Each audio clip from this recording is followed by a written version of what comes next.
Olá a todos! Hoje vamos falar de um dos equipamentos mais simples, mas também dos mais importantes na manutenção automóvel, o multímetro. Vamos falar um pouco sobre os aspectos mais básicos do multímetro, a medição das três principais grandezas de eletricidade, portanto, tensão, corrente e resistência. Para começar, precisamos de saber como é que vamos ligar as nossas pontas de prova. Todos os multímetros têm vários sítios para ligarmos as pontas de prova. A ponta de prova preta, portanto, que é regra geral o comum ou o negativo dos multímetros, ligamos no único que tem também a cor preta, que é o comum, o negativo. A nossa ponta de prova vermelha, vamos ligá-la consoante o tipo de medição que queremos fazer. Aqui é para medir corrente em amperes, neste caso correntes até um máximo de 10 ampere. Aqui, se eu for medir correntes abaixo de 1 ampere, portanto correntes na escala dos miliampere, todas as restantes medições, tensão, corrente, resistência, frequência, capacitância, seja o que for que o multímetro permite, vou colocar a minha ponta nesta posição. O primeiro teste que devem fazer sempre em qualquer multímetro é verificar qual é a resistência das pontas de prova. A resistência das pontas de prova vai influenciar bastante nas vossas medições, portanto, a primeira coisa que devemos fazer é rodar a nossa escala para o símbolo do ohm, portanto, resistência, e tocar com as pontas de prova uma na outra e verificar o valor. Porquê é que devemos sempre fazer esta medição?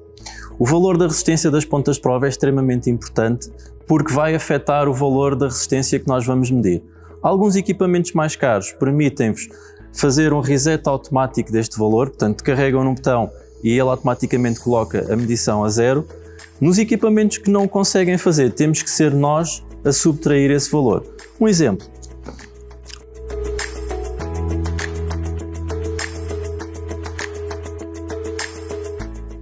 Tenho aqui duas velas de incandescência de um veículo a diesel e vou fazer a medição. Regra geral, neste caso, são velas de 11 volts. O valor de tolerância anda entre os 0,2 ohm e os 0,5 ohm. Vou experimentar a fazer a medição de uma vela e vamos ver qual é o valor que nos dá. Portanto, negativo no negativo, positivo no positivo, e tenho cerca de 850 miliohm. Portanto, este valor menos o valor da resistência das pontas de prova dá-nos 400 miliohm, ou seja, 0,4 ohms. Isto diz-nos que esta vela ainda está boa, ainda está dentro do valor de tolerância. Vamos experimentar esta outra que eu tenho aqui, que parece nova, e vamos medir o valor. Portanto, neste caso, esta tem 1,5 ohm. Ou seja, retirando o valor da resistência das pontas de prova, tenho 1 ohm de resistência. Quer dizer que está fora dos valores de tolerância e, portanto, não está em ordem. Para termos uma ideia de uma medição mais real, preparámos aqui uma medição nesta viatura. Imaginem, por exemplo, que temos um erro que diz sensor de posição da borboleta com defeito. Vamos medir a resistência do sensor de posição. Já preparei aqui os cabos nos devidos pinos da ficha do sensor. Vou colocar o meu multímetro para fazer a medição, portanto, e vejo que tenho 52 ohm na posição fechado. Basta-me agora comparar isto com os valores de referência do fabricante para saber se o sensor está bom ou não.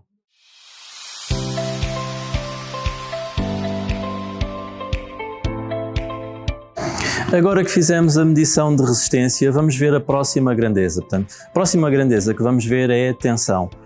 Para medirmos em tensão, vamos ter que alterar a escala do nosso multímetro. Portanto, neste caso, tínhamos o nosso multímetro para ohm, resistência, vamos mudar para volt para medir tensão.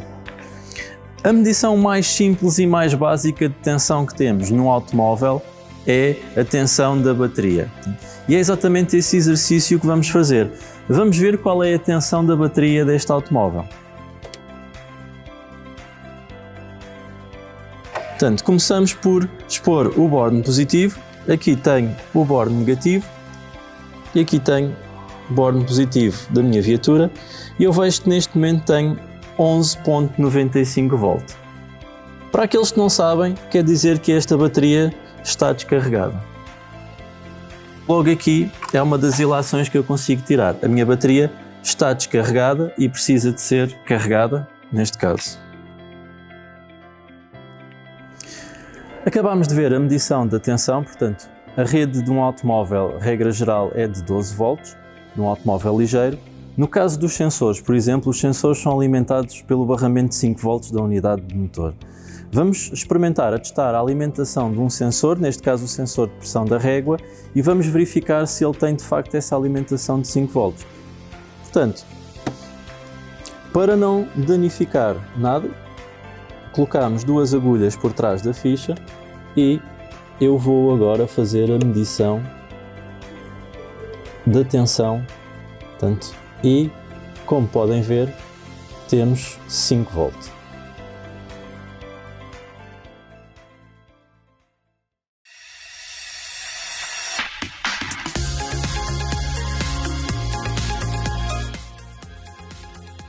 Por fim, vamos falar da medição da corrente. A medição da corrente é aquela que por vezes as pessoas têm mais dificuldade. O que é que têm que fazer para medir corrente? Tem sempre atenção dois pressupostos. Primeiro, eu vou ter que mudar a ponta vermelha para a posição de amperímetro. Vou ter que regular a escala para amperímetro.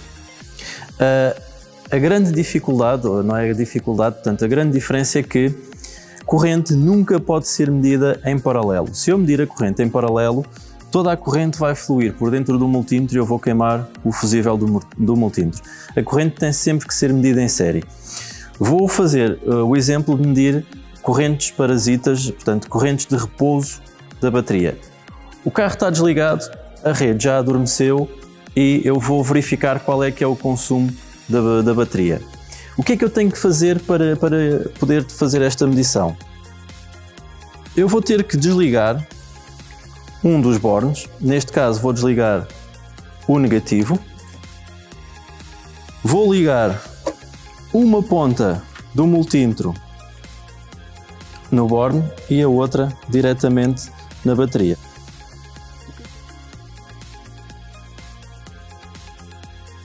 Como podem ver, temos um consumo de cerca de 2.3 A, o que é bastante significativo, tendo em conta que temos a viatura desligada e a rede adormecida. Ou seja, quer dizer que há algum consumidor oculto nesta viatura e agora íamos prosseguir com o nosso diagnóstico.